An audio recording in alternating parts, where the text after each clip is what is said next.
Колку е изјавата на мајката дека погрешка го ставила ножот во ранецот на 4-то оделенецот од основното училиште Киро Глигоров и при тоа предизвика страф и паника кај децата и кај родителите, е доволна за овој случај да биде затворен. Државниот просветен инспекторат констатирал дека образовната установа постапила согласно протоколите и биле известени сите служби кои имаат ингеренции. Но од друга страна и во писмото на родителите и со изјава на директорката се потврдува дека со истиот ученик стручни служби работат уште од прво оделение бидејќи имало отстапки и побарале од семејството да донесат проценка која уште не ја добиле. Според психолозите не треба да се прави криминална истрага за инцидентот, но и не смее да се заврши само со изјавата на родителот.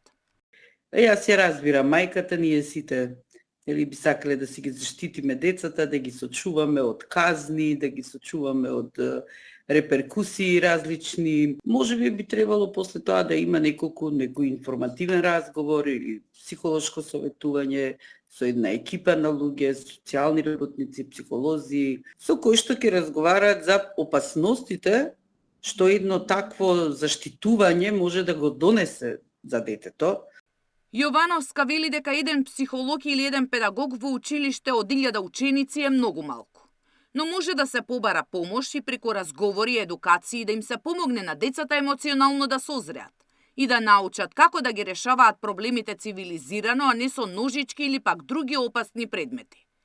А случајот со 4-то оделенецот од Киро Глигоров е доволен аларм да се сменат работите во правилна насока.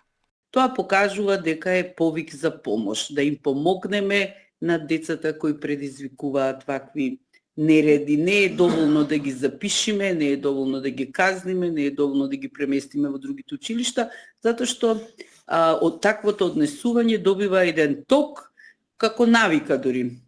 Постојано да се повторува. Мислам дека во нашата земја постојат доволно стручни луѓе, стручни служби кои навистина можат да реагираат на ова. Случајот во Киро Глигоров не е изолиран инцидент. Постојано слушаме за тепачки и меѓуврсничко насилство во училишта или надвор од нив. Дел ги пријавуваат, дел остануваат под тепих. Пред една година во полицискиот билтен во еден ден имало дури 3 пријави за училишно насилство, што значи дека алармот одамна е вклучен. Сања Димитровска, Сител телевизија.